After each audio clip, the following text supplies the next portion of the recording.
pessoal, sejam bem-vindos a mais uma aula de cálculo. Hoje a gente vai continuar estudando mais algumas técnicas para o cálculo de limites. Tá? Vamos relembrar, por exemplo, o que a gente fez na última aula. Se eu tivesse uma função polinomial, na penúltima aula, na verdade, né? Porque na última aula eu gastei ela demonstrando alguns resultados, algumas técnicas. Então a gente vai voltar agora para algumas propriedades. Nós vimos que se eu tiver uma função polinomial,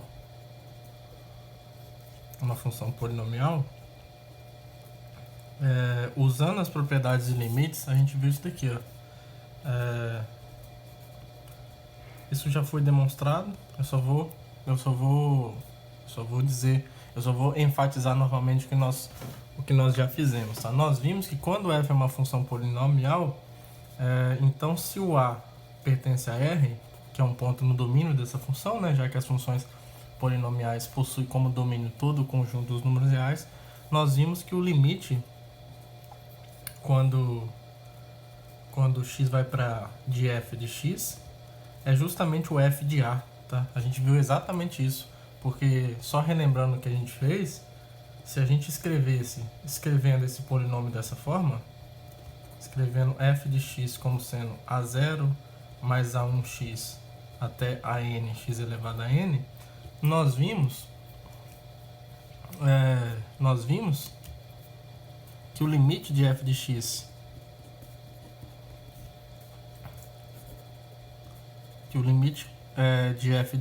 quando x vai para a, usando as propriedades do limite da soma, o limite do produto e da constante poder sair do limite, era isso daqui, né? A princípio o limite é esse, porque a função f de x é exatamente isso.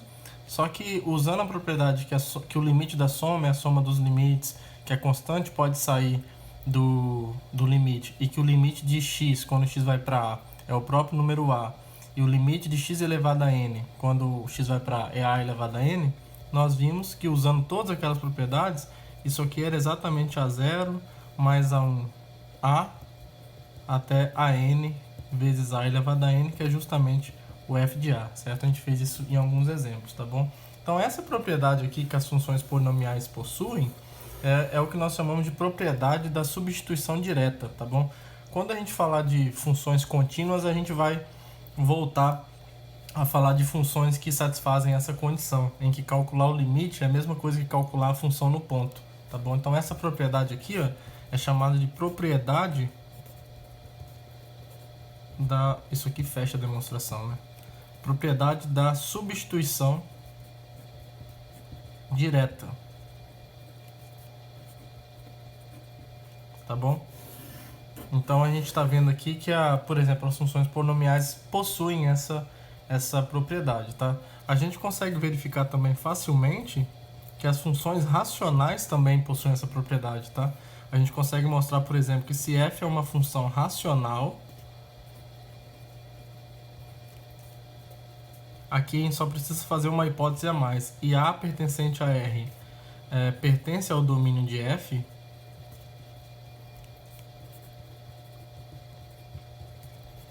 então isso aqui também vale, ó.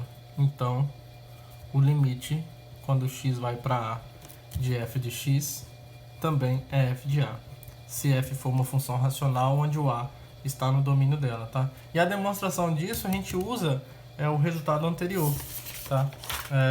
É uma demonstração simples, porque a gente vai usar a propriedade do limite do quociente, e usar que nós já sabemos que as funções polinomiais admitem essa propriedade que nós chamamos de propriedade da substituição direta, tá? Porque olha só, como é que a gente demonstra isso? Ó? Como f é uma função racional,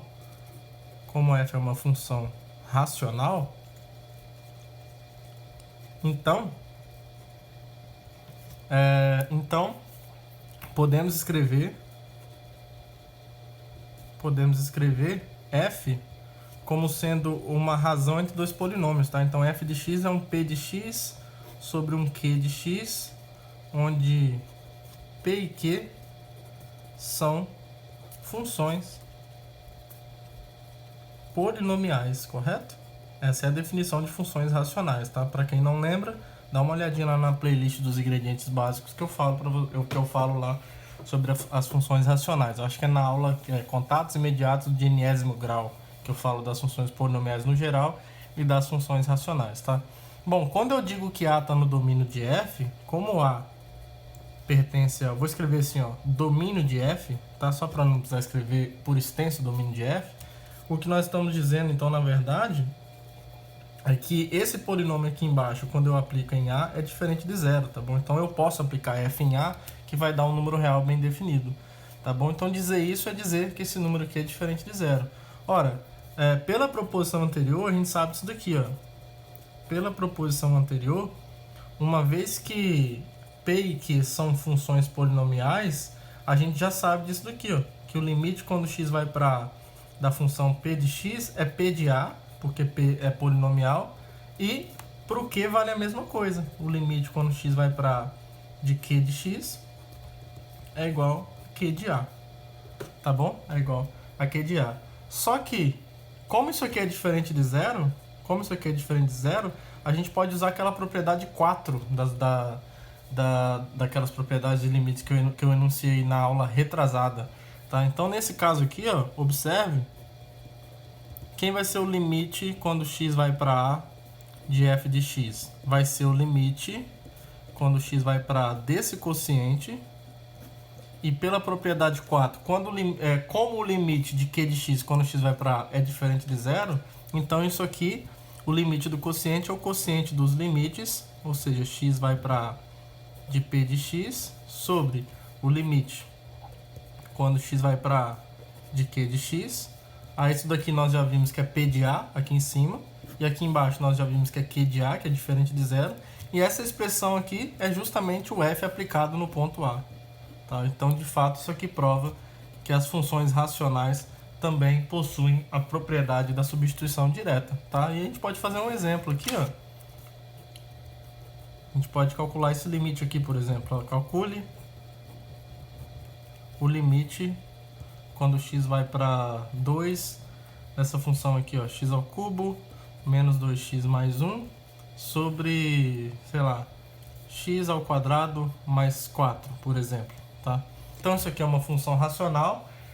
Para eu aplicar a regra da substituição direta, a única coisa que eu tenho que ter certeza é que o 2 está no domínio dessa função racional. Para que o 2 esteja no domínio da função racional, é necessário eu verificar se quando eu coloco o 2 aqui no denominador, o resultado vai ser diferente de zero. E vai ser, né? Observe que colocando x igual a 2 aqui, eu vou ter 2 ao quadrado, que é 4, mais 4, 8. Então não tem nenhum problema, é diferente de zero. Então eu posso calcular esse limite direto usando o resultado anterior. Então esse limite aqui, quando x vai para 2, de x ao cubo menos 2x mais 1 sobre o x ao quadrado mais 4, isso é igual a 2 ao cubo, é só substituir, menos 2 vezes 2 mais 1 sobre o 2 ao quadrado mais 4. Tá? Isso aqui vai dar, vamos lá, 8 menos 4, 4 mais 1, 5, e 2 ao quadrado, 4, 4 mais 4, 8, certo? Então esse limite aqui é 5 sobre 8, tá bom? Então desde que uma função racional seja tal que o limite que você está calculando seja para um valor em que esse valor esteja no domínio da função racional, para você calcular esse limite basta você substituir essa expressão nesse ponto, tá? Agora vamos fazer um exemplo onde a gente não pode aplicar isso daqui, para ver como é que a gente procederia nesse caso, tá? Por exemplo, a gente pode tentar calcular esse limite aqui, ó.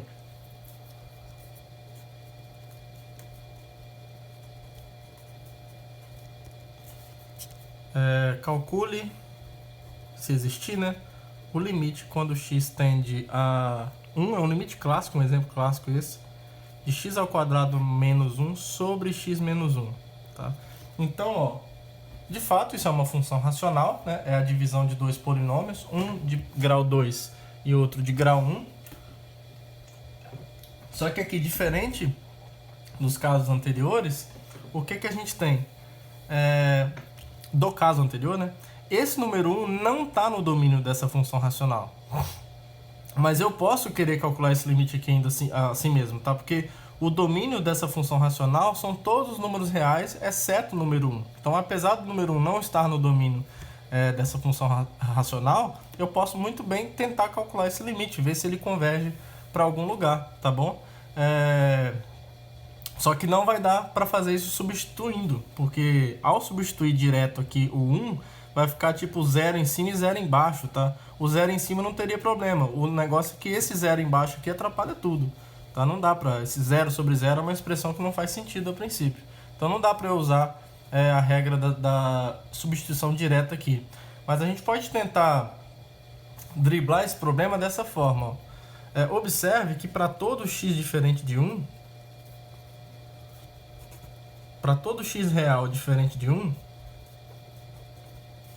a gente tem isso daqui, ó. Essa expressão a gente vai ver que tem como simplificar essa expressão para algo um pouco mais fácil, em que nessa nova expressão eu vou conseguir aplicar a regra da substituição direta. Porque para x diferente de 1, que é onde essa função está bem definida, você pode usar o produto notável aqui em cima ou a fatoração desse polinômio por suas raízes reais. Tá? E aí por isso que eu falei para vocês lá na parte básica que seria importante, especialmente funções de segundo grau, saber fatorar uma função de segundo grau em termos de suas raízes, tá? O x ao quadrado menos 1 tem como raízes 1 e menos 1. Então esse polinômio do segundo grau aqui em cima pode ser fatorado como x menos 1 vezes x mais 1. Ou seja, as raízes aqui é 1 e menos 1, então tem um menos 1 aqui. E aqui eu estou dividindo por x menos 1, tá bom? E aí apareceu o mesmo termo aqui e aqui, tá? Então essa função aqui, para x diferente de 1, ela é idêntica a essa função aqui, tá bom? Só que aqui eu tenho uma função e aqui eu tenho outra que para x diferente de 1 elas são idênticas, tá? O lance é que como o cálculo do limite, quando x vai para 1, não me interessa saber o que ocorre no 1 e sim próximo do 1, como essas duas funções são idênticas para x próximo de 1, ou seja, para todo x diferente de 1, então, pelo próprio conceito de limite, o limite dessa função quando x vai para 1 tem que ser igual ao limite dessa daqui quando x vai para 1. Tá? Então, como essa igualdade aqui ocorre, a gente vai enunciar esse resultado um pouco mais geral mais à frente, mas o próprio conceito de limite já nos dá a intuição de que, como eu estou interessado apenas no que ocorre ao redor do 1, bom, ao redor do 1 essa função é igual a essa, tá? Então, se essa aqui converge para algum número, essa aqui também vai convergir, tá? Então, é natural concluir que o limite, quando x vai para 1, da função x ao quadrado menos 1 sobre x menos 1, já que eu tenho essa igualdade para todo x diferente de 1, isso precisa ser igual ao limite quando x vai para 1 da função x mais 1. Tá? Só que a diferença é que essa nova expressão ela é melhor porque agora isso aqui é uma função polinomial, então basta eu realizar a substituição direta. Tá? Basta, já que isso aqui é polinomial e o 1 está no domínio dela, isso aqui nada mais é do que colocar no lugar do x o número 1.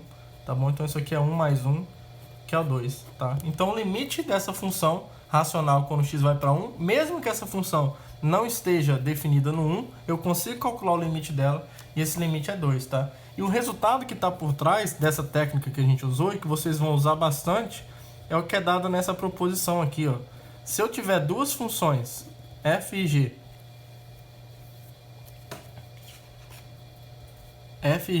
definidas num subconjunto de R, funções, se eu tiver um número A, um número real, próximo de I, vou colocar só assim, é naquela mesma ideia de ser um ponto de acumulação de I, mas eu não vou entrar nesse detalhe do que significa isso, mas é um número real em que faz sentido eu calcular o limite dessas funções quando x tende para ele. E suponha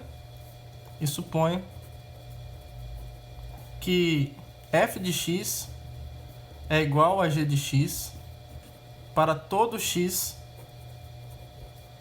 suficientemente próximo de A e com x diferente de A. Ou seja, eu vou dar uma noção precisa para isso. Ou seja, porque eu vou usar essa expressão depois, tá?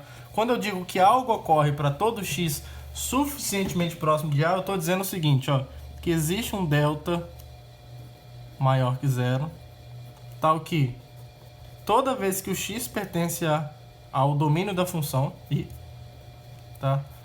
E o x é tal que o x não é o número a, ou seja, se o módulo de x menos a é maior que zero é porque ele não é o a, mas ele está próximo de a por esse raio. Então, se isso acontecer, então f de x é igual a g de x.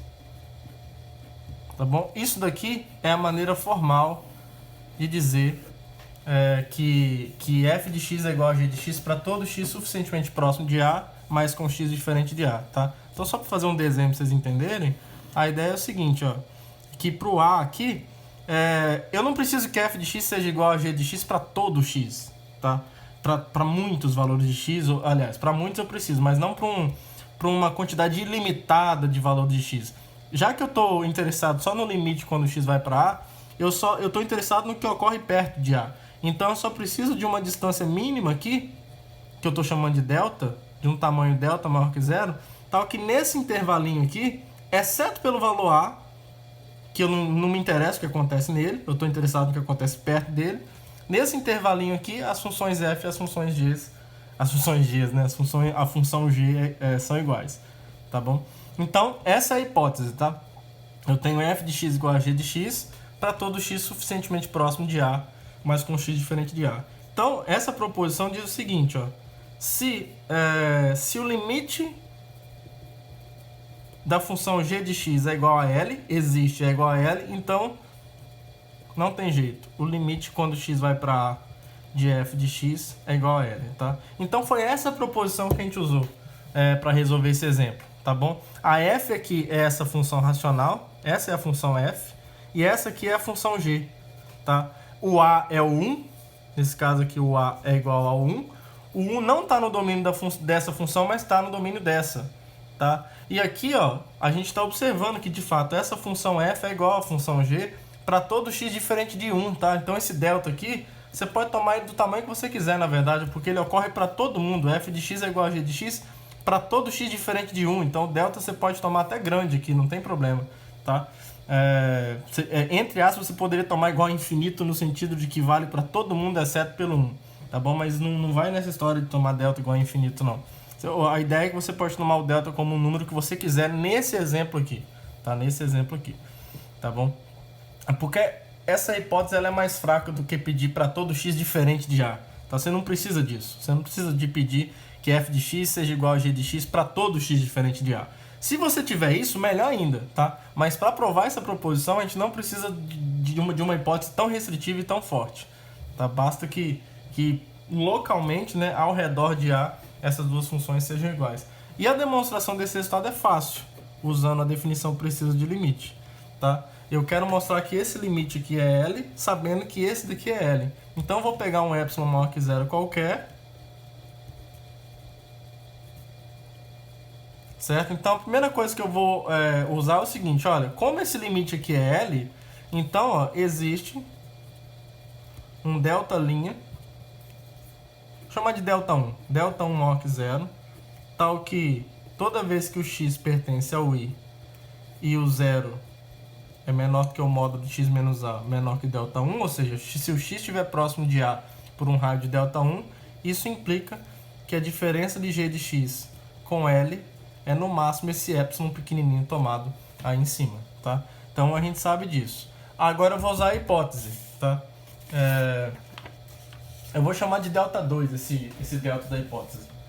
Pela hipótese, eu sei que f de x é igual a g de x para x suficientemente próximo de a. Então, pela hipótese, eu vou chamar de delta 2 esse delta aí que existe da hipótese. Então, por hipótese, existe um delta 2 maior que zero, tal que f de x é igual a g de x para todo x pertencente ao domínio dessas funções com o x próximo de a por esse raio delta 2, tá? Mais para x diferente de a. Não me interessa o que acontece no valor a. Eu não sei nem se a está no domínio de f, então não faz nem sentido falar em f de a. Tá bom? Então eu vou tomar o delta como o mínimo entre esses dois caras, porque eu quero números que estejam tão próximos de a, de modo que essas duas coisas anteriores ocorram. esse mínimo é maior que zero, e observe que para todo x pertencente ao i, com o zero menor do que x menos a menor que delta, temos... O que a gente tem? A gente tem que o módulo de f de x menos l, que é o que eu quero mostrar que é menor que epsilon, tá? Porque eu quero mostrar que esse limite de f de x é l, quando x vai para a. Eu quero mostrar que isso é menor que epsilon. Mas olha só, como o x está a uma distância de no máximo delta do a, e o delta é menor do que o delta 2, ou menor ou igual, em particular o x está a uma distância de a no máximo delta 2, tá? Essa distância que é menor que delta também é menor ou igual a delta 2, então é menor que delta 2. Então ela satisfaz isso daqui, ó, esse x que eu peguei satisfazendo isso. Então quer dizer que f de x é igual a g de x para esse x aqui. Agora, como esse x eu tomei tal que o módulo dele, dessa diferença é menor que delta, e o delta é esse mínimo, então essa diferença também é menor que o delta 1. E quando essa diferença é menor que o delta 1, esse delta 1 apareceu de modo que para x satisfazendo isso, o módulo dessa diferença é menor que epsilon. Então isso aqui é menor que epsilon, tá? Então bem tranquilo, tá bom? Pode parecer difícil, mas não é, tá? Deem uma relida aí se vocês não entenderam, ou dá um grito aí nos comentários, tá bom? Mas é bem tranquilo mesmo, tá? Mostrar isso. Então esse resultado agora que parecia intuitivo pra gente mesmo, porque se as funções são iguais próximos de A, como o limite ele quer capturar o que acontece próximo de A mesmo, se as duas funções são iguais próximo de A, é bem natural imaginar que os limites, se existirem, vão ser iguais, tá? Então a gente conseguiu provar e estabelecer esse resultado, tá bom? A gente pode fazer mais um exemplo aqui. Ó, vamos calcular esse limite aqui, ó. Vamos aplicar esse resultado de novo.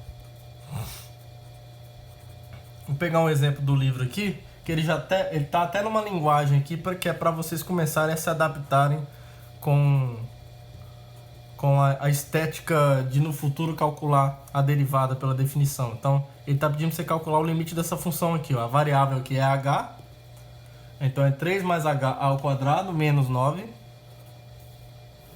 sobre h, tá? Isso aqui, no fundo, você está calculando a inclinação de uma reta tangente a um gráfico específico aqui, tá bom? Mas eu não vou falar disso agora. Mas é só para vocês terem ideia e explicar por que ele coloca às vezes nessa linguagem. Ele já está tentando te preparar psicologicamente para o futuro, tá? Então vamos calcular esse limite aí, ó. Então, esse limite, quando h vai para zero, de 3 mais h ao quadrado menos 9 sobre h, observe que isso é uma função racional, porque eu tenho um polinômio em cima e embaixo, mas observe que tem um empecilho para eu poder fazer a substituição de h igual a zero, porque aqui embaixo eu vou ter um zero no denominador, então isso me atrapalha. Então, o que a gente faz aqui, ó? Vamos continuar a fazer essa conta aqui dentro para ver o que acontece, para ver se a gente consegue simplificar essa expressão, assim como a gente fez nesse exemplo aqui, ó. Então, a gente consegue reescrever isso assim, ó, usando o produto aqui, esse quadrado aqui, isso é o quadrado do primeiro, mais duas vezes o segundo mais duas vezes o primeiro pelo segundo, que é 6h, mais h ao quadrado, menos o 9, certo? Sobre h. Então esse 9 aqui foi embora com esse, e o que sobra aqui é o limite, quando h vai para zero, de 6h mais h ao quadrado sobre h. E aqui uma coisa boa está acontecendo, porque ó, essa função aqui dentro, quando o h é diferente de zero, ela é idêntica a essa função aqui, ó. Eu posso eliminar esse h. Se eu colocar o h em evidência, vamos fazer um passo mais devagar aqui, ó. Se eu colocar o h em evidência, isso é 6 mais h sobre h, certo? Aí aqui, ó, aqui dentro, essa função aqui, que é uma função racional, para h diferente de zero, ela é idêntica a essa função aqui, ó, 6 mais h.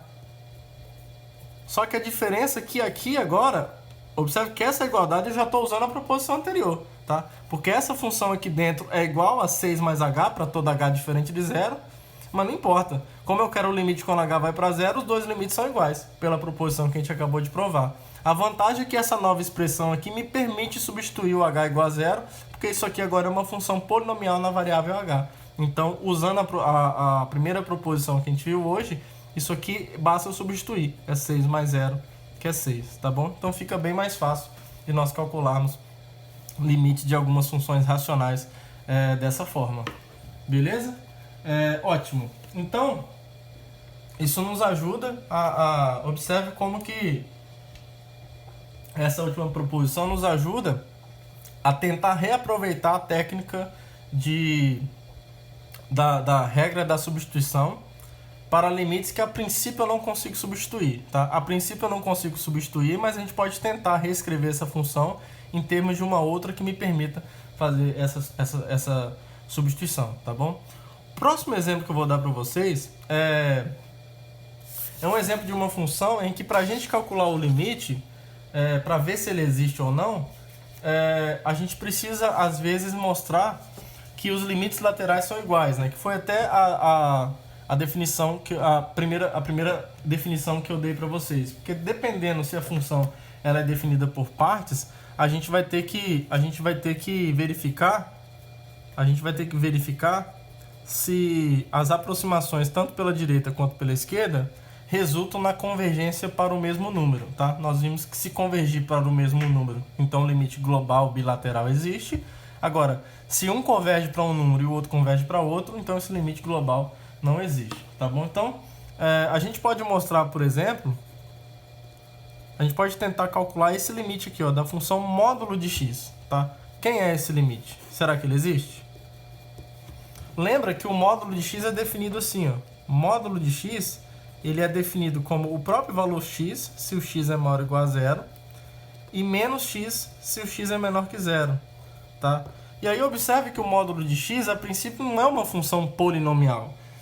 Ele é uma função definida por partes, em que as funções que compõem cada parte dessa definição são funções polinomiais, mas ele em si mesmo não é uma função polinomial, tá? Então, calcular esse limite quando x vai para zero, sem saber por onde que eu estou fazendo a aproximação, fica um pouco complicado, porque se o x se aproxima do zero pela direita, eu considero a função x, e se o x se aproxima de zero pela esquerda, eu considero a função menos x. Então, eu preciso analisar o que acontece nos dois lados primeiro, para depois verificar se os limites laterais são iguais. Se eles forem iguais, eu posso concluir que, de fato, esse limite aqui, digamos, bilateral, existe e é igual a esse número que coincide nos dois casos, tá bom? Então, se a gente for olhar graficamente, ó, como é que é o gráfico dessa função módulo? Isso é importante vocês saberem que é um exemplo clássico, tá?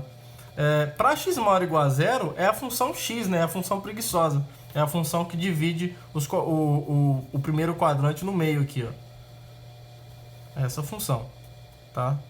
Passa no zero aqui, passa no ponto 1, 1, e é essa função, tá? Se fosse f de x igual a x para todo x real, ela continuaria aqui embaixo, essa reta, tá? Só que quando x é menor que zero, eu jogo o menos x. Então, por exemplo, no menos 1, o módulo de menos 1 é 1, que é menos 1. Então, ele vem aqui, ó. O módulo do menos 2 é 2. Então, ele passa aqui, o gráfico dessa função. Então, o gráfico dessa função é a reta menos x para x menor que zero. A reta menos x o gráfico dela seria toda essa reta aqui, ou se fosse em R tudo. Mas como ela é menos x só para x menor que zero, então é só do lado esquerdo aqui que aparece a reta y igual a menos x, e aqui aparece a reta y igual a x, tá? Então, esse gráfico é esse V. É um V. Graficamente, nos parece que o limite quando o limite da função módulo quando x vai para zero, vai nos parecendo que isso é zero, certo? Quando você pega as imagens correspondentes, tanto pela esquerda quanto pela direita, as imagens estão convergindo, estão se aproximando cada vez mais do zero, tá? A gente pode tentar ver isso, a gente pode tentar verificar se isso ocorre precisamente, tá? Usando as técnicas que agora nós temos. Então, quando eu calculo, por exemplo, o limite quando x vai para zero pela direita do módulo de x, então pela direita, esse limite é justamente quando eu faço o limite de x, o limite do módulo de x, quando x vai para zero pela direita, eu estou considerando valores de x maiores que zero. Quando x é maior que zero, o módulo de x é igual ao próprio x, tá? E aí, todas aquelas propriedades que nós vimos para limites valem para os limites laterais também, tá? De regra de substituição para funções polinomiais, para funções racionais. O limite da soma é a soma dos limites também vale para limites laterais, tanto pela direita quanto pela esquerda, e as demonstrações são bem parecidas, tá? Então isso daqui eu posso aplicar a regra da substituição. O limite de x quando x tende a zero pela direita é o próprio zero, tá? E o que acontece à esquerda? O limite quando x tende a zero pela esquerda do módulo de x, quando x tende a zero pela esquerda, eu estou fazendo uma aproximação para valores negativos. Então, quem que responde pela função módulo para x menor que zero? É a função menos x. É a função menos x. E a função menos x ela é uma função polinomial, de grau 1, tá? Então eu posso aplicar a regra da substituição para esse limite lateral também. Então o limite quando x tende a zero pela esquerda de menos x é eu colocar o zero no lugar do x. Então seria o menos zero. Só que menos zero é igual a zero. Então o limite lateral à direita deu zero, o limite lateral à esquerda também deu zero. Então o limite bilateral existe e é zero também, tá? Logo, o limite quando x tende a zero global, digamos assim, ou bilateral, também é zero. Então calculamos o limite dessa função módulo quando o x vai para zero. Beleza? Vamos ver mais um exemplo agora. A gente pode tentar calcular o limite de uma outra função agora que está associada ao módulo. Olha. O exemplo agora é esse daqui, ó. Verifique se o limite quando x vai para zero dessa função aqui, ó, módulo de x sobre x, existe. Tá? Então agora é uma outra função. É a função módulo de x sobre x. Tá? Como é que ficaria o gráfico dessa função? A princípio, olha só. A princípio, essa função não está definida no zero, tá? Porque para x igual a zero, eu teria uma fração aqui, em que em cima teria zero, não seria nenhum problema, mas embaixo aqui eu tenho zero, tá? Então essa função aqui, ela não está definida para x igual a zero, ela está definida só para x diferente de zero. Para x maior que zero, observe que para x maior que zero, o módulo de x é o próprio x, certo? E aí eu teria x sobre x que é 1. Então, para x maior que zero, eu vou colocar um aberto aqui, ó, porque ele não acerta esse ponto. Na altura 1, o módulo de x sobre x é igual a 1 para todo x maior que zero. Então eu tenho a função constante aqui, para x maior que zero, certo? E para x menor que zero, o módulo de x é menos x. E menos x dividido por x dá menos 1. Então na altura menos 1 aqui, eu tenho para x menor que zero essa parte aqui. Tá? Então o gráfico dessa função seria isso daqui. É uma reta constante aqui com a altura igual a 1. Uma reta constante aqui para a esquerda igual a menos 1. E no zero a função não está definida. Tá? Por isso que eu coloquei essa bolinha aberta aqui. Para usar esse ponto aí só como uma referência que essa reta está se aproximando cada vez mais desse ponto, mas nunca vai encostar. E aqui é a mesma coisa, tá? Então, olha só. Pelo gráfico, a nossa intuição nos leva a crer que esse limite não existe. Porque, olha só, quando você faz o x se aproximar do zero aqui pela direita, as imagens são todas iguais a 1, né? Então, em particular, elas estão sempre se aproximando trivialmente do 1. É tudo 1 aqui. E quando você faz o x tender a zero pela esquerda, as imagens convergem para o menos 1. Tá? Porque são todos iguais a menos 1. Então, assim, graficamente, o limite lateral à direita é 1 e o limite lateral à esquerda é menos 1. E aí o limite global bilateral não existe. Tá bom? Mas a gente pode verificar isso na prática mesmo, de maneira objetiva. Uma vez que o gráfico nos intuiu a fazer isso, a gente pode provar isso de maneira precisa. Olha, esse limite aqui, quando x tende a zero pela direita, quando o x tende a zero pela direita, o x é positivo. Então, o módulo de x é o próprio x, tá? E x dividido por x é 1. Então, esse limite aqui é o limite da função constante 1, que é igual a 1, tá?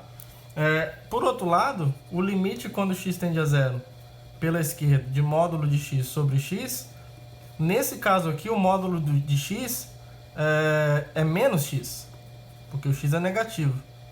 E aí, menos x dividido por x dá menos 1. E, portanto, esse limite aqui da constante menos 1 é menos 1. Então, o limite lateral à direita deu 1, o limite lateral à esquerda deu menos 1. Então, o limite não existe, tá? O limite bilateral não existe. Porque, para existir, os dois laterais precisam também existir e serem iguais, tá? Eles até existem, mas não são iguais. Então isso aqui não existe. Certo? Então, é isso. E aí, para apresentar mais uma técnica, a gente vai ver que comparando o tamanho de funções pode nos ajudar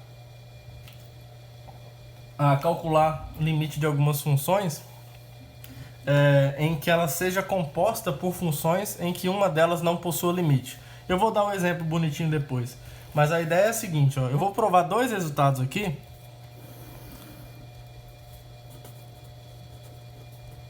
Que a gente vai precisar... Eu vou enunciar primeiro eles, depois eu demonstro. Ó. O primeiro resultado é o seguinte, ó. Suponha que eu tenha duas funções, f e g, definidas... O i aqui está contido em R, tá? Funções tais que o f de x é menor ou igual a g de x para todo x suficientemente próximo. Esse suf aqui é suficientemente, tá? Suficientemente próximo de um valor a real, que é onde eu vou calcular o limite, tá bom? Então, se os limites existirem, se limite quando x tende a de f de x e o limite quando x tende a de g de x existem ou existirem, então o fato da função f de x, das imagens de f serem menores ou iguais a g de x próximos de a, para todo x suficientemente próximo de a e x diferente de a, então a gente consegue mostrar que o limite da função f de x também tem que ser menor ou igual ao limite da função g de x. Tá bom? E o outro resultado é o que nós chamamos de teorema do confronto, ou teorema do sanduíche. O que ele afirma? Olha. Então, que teorema do confronto ou teorema do sanduíche?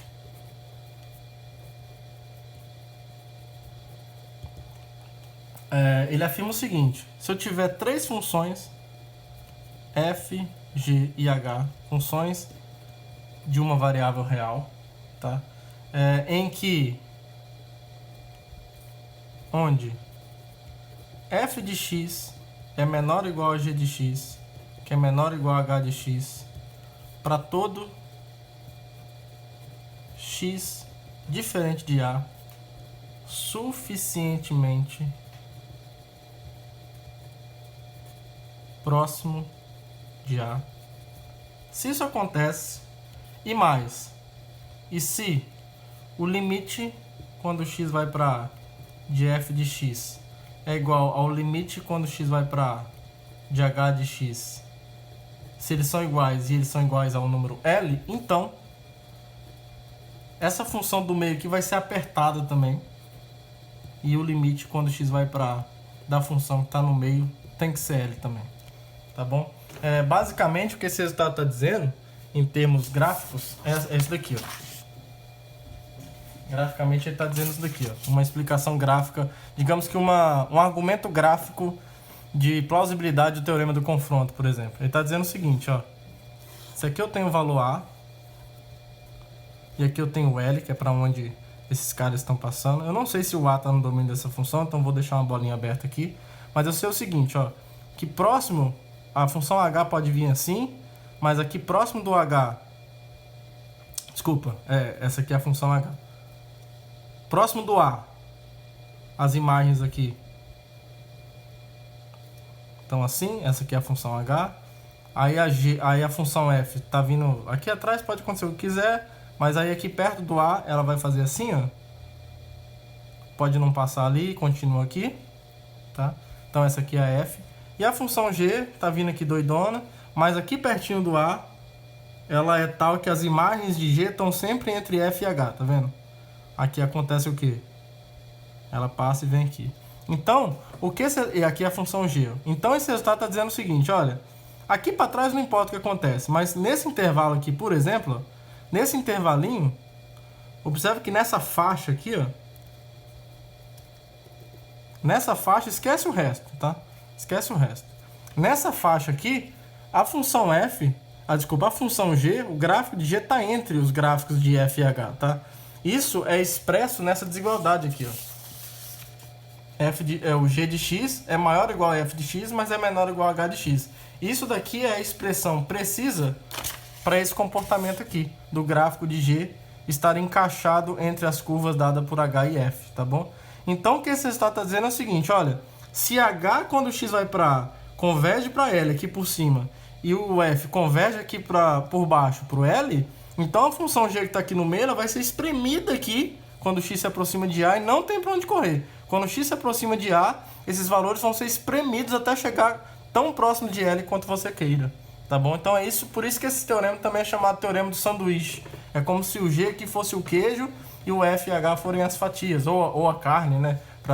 Para quem não é vegano, tá bom? Então é isso que esse resultado está dizendo. Seria uma explicação gráfica do porquê que o enunciado desse resultado faz sentido, tá? E antes de demonstrar ele, vamos dar uma aplicação logo.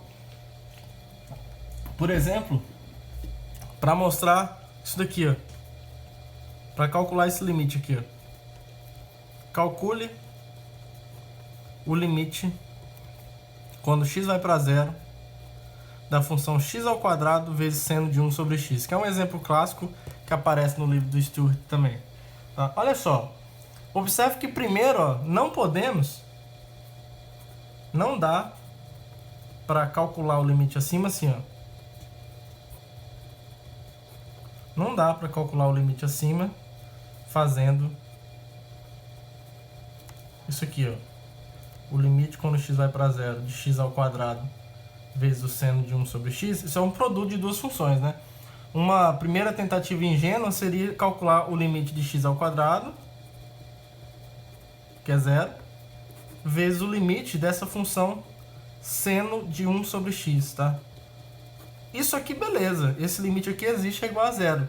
A merda aqui, o problema é que isso daqui não existe, tá? Esse limite aqui não existe, tá bom? Digamos que eu vou dar um argumento geométrico do porquê que ele não existe, tá? É isso que eu não gosto às vezes nesses livros, né?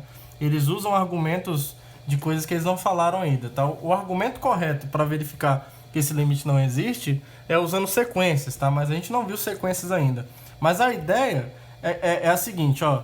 Quando você olha para o gráfico da função seno de 1 sobre x, olha só o que acontece, ó. Se você pegar x como sendo, vamos pensar aqui, ó, 1 sobre...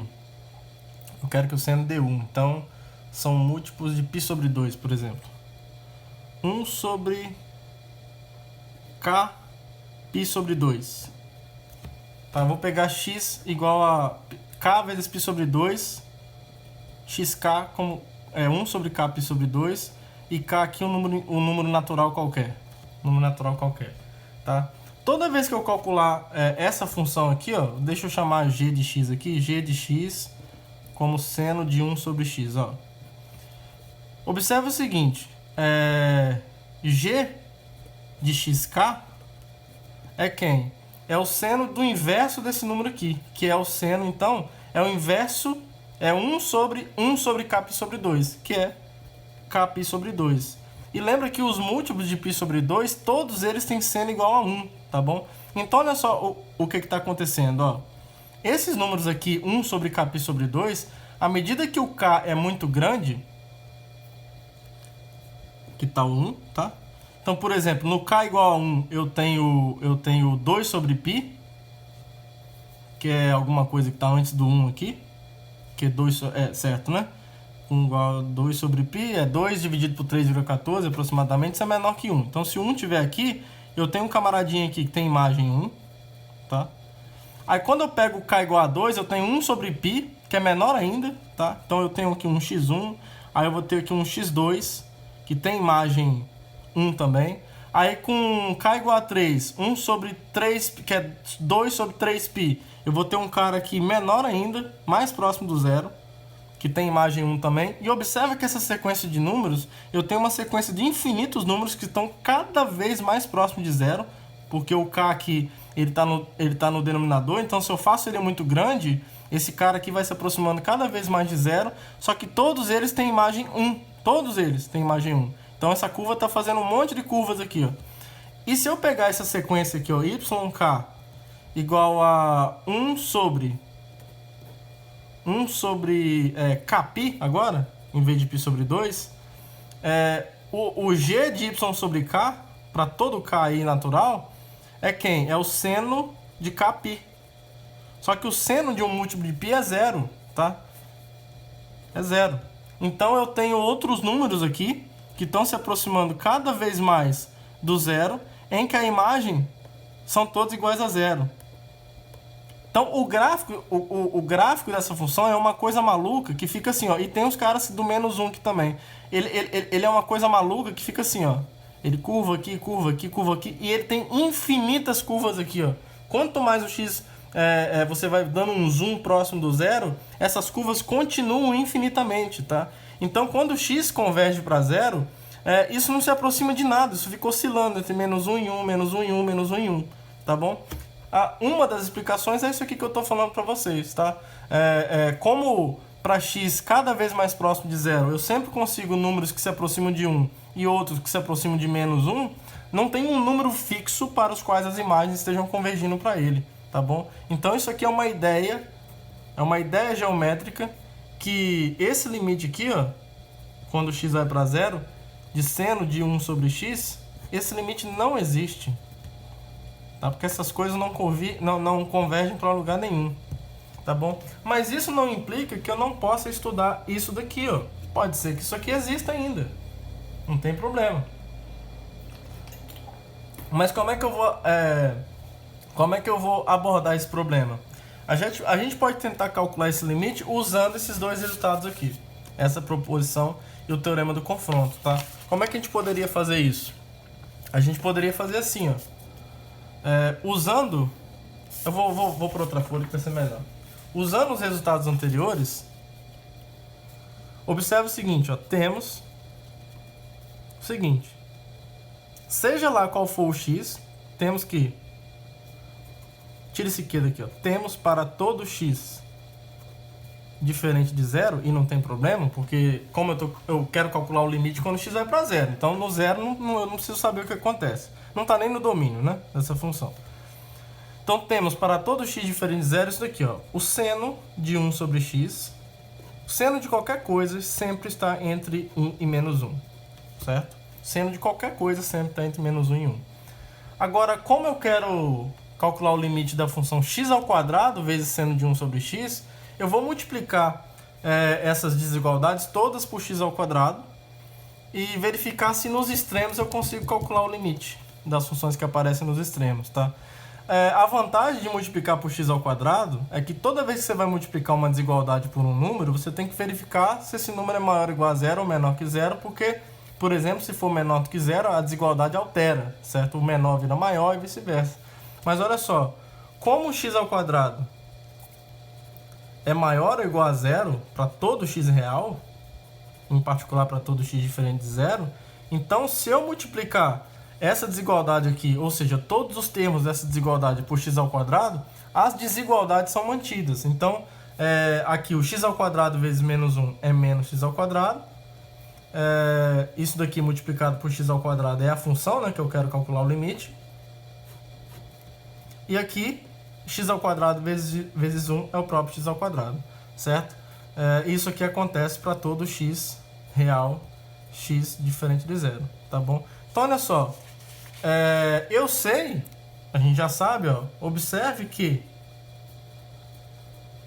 o limite, quando x vai para zero, de menos x ao quadrado é zero, porque é menos zero ao quadrado, e o limite, quando x vai para zero, de x ao quadrado, também é zero. Também é zero, tá? Agora, se isso aí acontece, pelo teorema do confronto, olha só o que está acontecendo. Essa daqui, ó, vou colocar ele pertinho aqui, ó. Esse menos x ao quadrado está fazendo o papel do f de x. Essa função g aqui está fazendo... a função g está fazendo esse papel aqui de x ao quadrado seno de 1 sobre x, que é o limite que eu quero calcular. E a função x ao quadrado aqui está fazendo o papel de h. Eu tenho essa desigualdade acontecendo para todo x próximo de a. Na verdade, eu tenho até mais do que eu preciso para todo x diferente de zero. E eu tenho que o limite dos extremos aqui, ó, f e h, quando x tende para o zero, eles são iguais ao mesmo número e zero, tá? Então o teorema do confronto me diz que essa função do meio, quando o x vai para zero, ela é espremida pelas funções nos extremos, e esse limite aqui do meio tem que ir para zero também, tá bom? Então, pelo teorema do confronto, ou teorema do sanduíche, pelo teorema, eu vou chamar do confronto, que é mais chique, mas sanduíche é legal também. Pelo teorema do confronto, concluímos que o limite, quando o x vai para zero, da função x ao quadrado, seno de 1 sobre x é igual a zero, tá bom? Então, mesmo essa função aqui sendo composta por um produto de duas funções, em que uma delas não tem limite quando x vai para zero, isso não quer dizer que o produto de x ao quadrado por ela não tem limite, tá? Tem sim, pode acontecer de ter, tá bom? E aí, não é substituindo x igual a zero aqui que a gente vai saber se tem ou não, porque não faz sentido fazer essa substituição. A técnica que a gente vai usar aqui é outra, é uma técnica proveniente do teorema do confronto, tá bom? Então, de exemplos, acho que por hoje tá bom. E aí eu vou fechar a aula demonstrando esses dois resultados, tá bom? Então, agora vem as demonstrações dele para ficar completinho, tá? As que a gente conseguir demonstrar sem noções de topologia, eu vou tentar sempre apresentar a demonstração para vocês, tá bom? Então, vamos lá.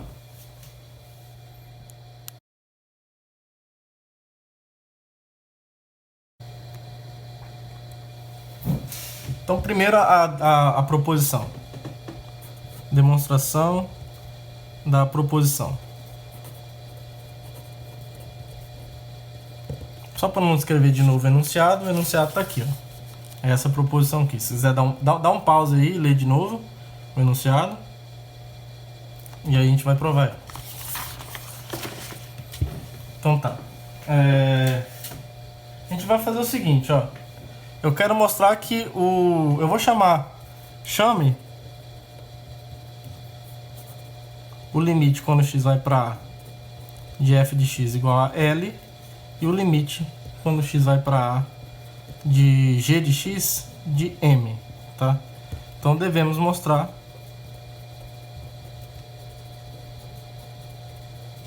que L é menor ou igual a M, tá bom? E aí eu vou mostrar isso por absurdo, eu vou supor que não é.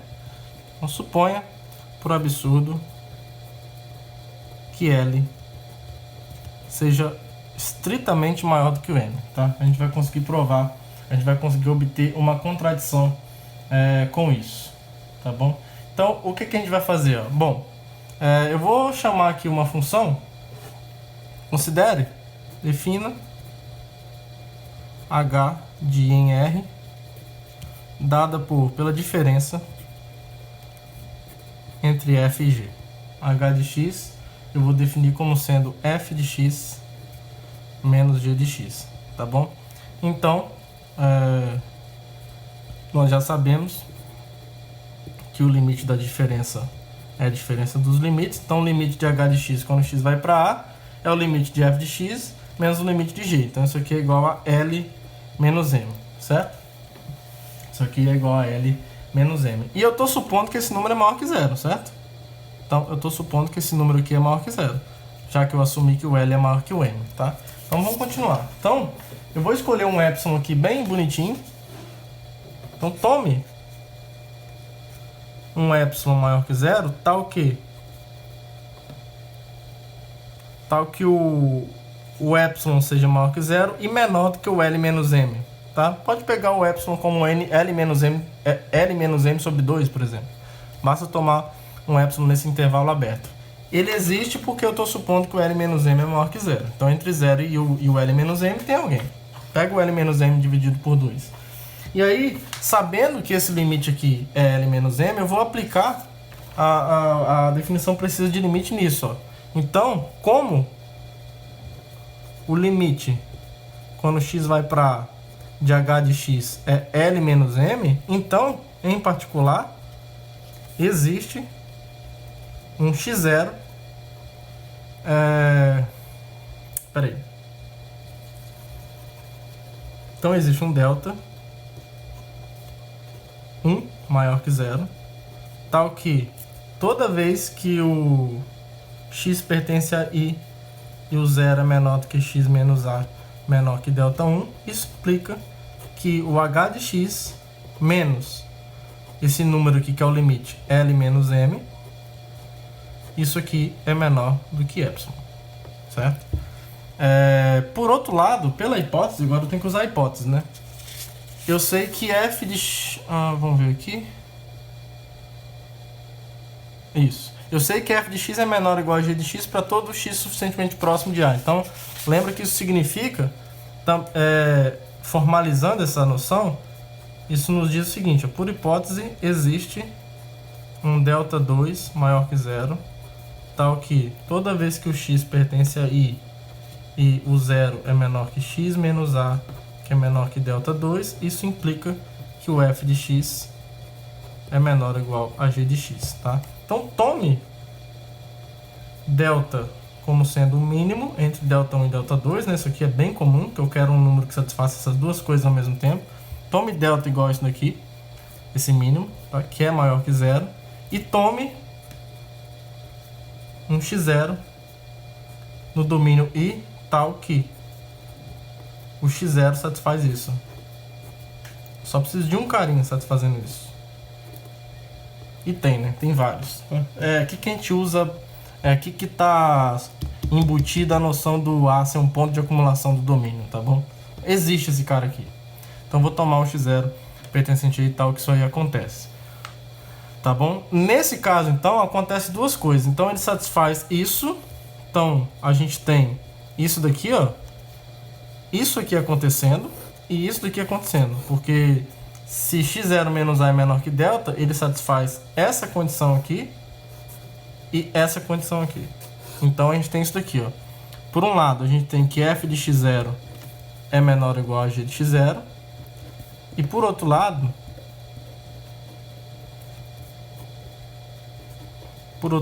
o h de x0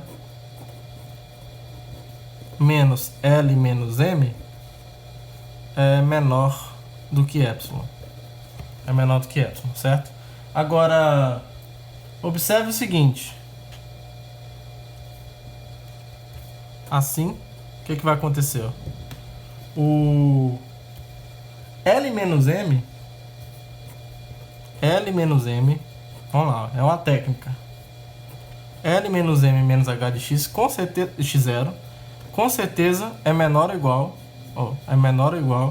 ao módulo disso. Sempre, né? Um número sempre é menor ou igual ao seu módulo. Só que isso daqui, ó, esse módulo dessa diferença é a mesma coisa que isso daqui, tá? Módulo de A menos B é igual ao módulo de B menos A. Então isso aqui é menor que epsilon. Então isso aqui está me dizendo o seguinte, ó, que jogando o h de x0 para cá e trazendo o epsilon para cá, o h de x0 ele tem que ser maior do que L menos M menos epsilon. Só que eu escolhi um epsilon entre o zero e esse cara. Isso daqui, ó, L menos M menos epsilon é maior que o zero, porque o epsilon é menor do que o L menos M. Então isso aqui é maior que zero. Por outro lado, o h de x0 é quem? Nós definimos como sendo a diferença entre f e g, né? Então é f de x0 menos o g de x0. E o f de x0 é menor ou igual a g de x0. Então essa diferença ela é menor ou igual a zero. Então por um lado esse cara é maior que zero e por outro lado ele é menor ou igual a zero. Isso é uma contradição. Tá bom? E essa contradição veio do fato de supor que o L é maior que o M. Então não tem pra onde correr, tá? Então, portanto, o L é menor ou igual a M. Tá? Então isso fecha a demonstração da proposição. E agora a gente pode demonstrar o teorema do confronto. Vamos demonstrar então o teorema do confronto. Como é que a gente faz então? Só beber uma água aqui rapidinho.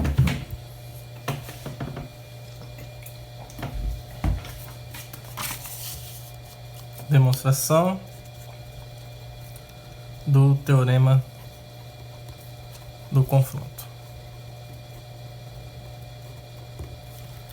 Então aqui, ó, dá uma olhadinha no enunciado aí de novo, dá um pause aí no vídeo para ler direitinho. Tem 3 funções que estão imprensadas uma na outra para todo x suficientemente próximo de A, e eu tenho os extremos convergindo para L. Então a gente consegue mostrar que o meio também está convergindo para o L. Tá? Então vamos mostrar esse negócio. Então a técnica aqui, lembra? A gente quer mostrar que o limite de g de x quando x tende a é L. Tá? Então eu vou pegar um epsilon maior que zero qualquer. E aí vocês vão ver que eu vou fazer algumas escolhas aqui. Que não é do nada não, é porque eu já olhei lá na frente. Tá? Por exemplo, o rascunho aqui é o seguinte, gente. Olha só, o rascunho aqui é o seguinte. Vou fazer o rascunho aqui para mostrar o caminho das pedras. Eu quero encontrar valores de x próximos do A, tal que isso aqui seja menor que epsilon, certo? Eu quero que isso aqui seja menor que o epsilon. Então, mas quem é isso daqui, ó? Eu quero que apareçam as coisas que eu tenho, tá?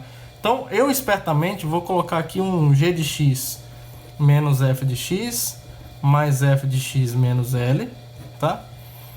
E aqui eu usaria a desigualdade triangular. Isso aqui seria g de x menos f de x mais o f de x menos o L, tá? Aí aqui eu vou escolher valores de x próximos suficientes de A, de modo que o g de x seja maior ou igual ao f de x. Isso está na minha hipótese, tá? Eu posso escolher x suficientemente próximo para isso acontecer, tá? Então eu vou fazer essa escolha depois, tá? Eu vou escrever isso bonitinho depois. Mas isso daqui esse valor de x vai ser tal que g de x é maior ou igual a f de x. Então aqui vai ficar um g de x menos f de x só. Que já que esse número é maior ou igual a zero, o módulo dele é igual a ele mesmo, tá? E aqui eu vou deixar quietinho por enquanto. Só que agora, como o g está imprensado entre f e h, eu também vou escolher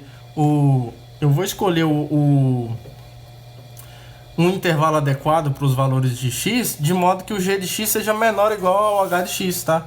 Esse mesmo intervalo que vai fazer com que f de x seja menor ou igual a g de x, eu vou escolher de modo que o g de x seja menor ou igual ao h de x também. Então isso daqui, ó, eu vou escrever isso como h de x vai ser menor ou igual a h de x, e o resto eu repito. Mais f de x menos L. E aqui, ó, como o f e o h estão convergindo para o mesmo ponto, eu uso a propriedade da subtração. Então o limite da função h de x menos f de x é zero, porque é L menos L, que é zero. Então eu também consigo um intervalo aqui próximo, um intervalo de números próximos do A, em que a diferença h de x menos f de x esteja tão próximo de zero quanto eu queira. Só que aqui eu quero que apareça um epsilon no final. Então eu vou escolher trabalhar com epsilon sobre 2 na definição do f de x convergir para L, e aqui eu vou escolher um epsilon sobre 2 para dizer que isso daqui tem que ser arbitrariamente menor do que epsilon sobre 2 para x próximo de A, tá bom? Então a técnica vai ser essa daqui, tá? O rascunho é esse, tá bom? Então por isso que eu vou pegar epsilon sobre 2 aqui na frente para que essas coisas funcionem direitinho, tá? Então vamos ver como é que a gente faz agora na formalização do argumento. Então olha só, por hipótese,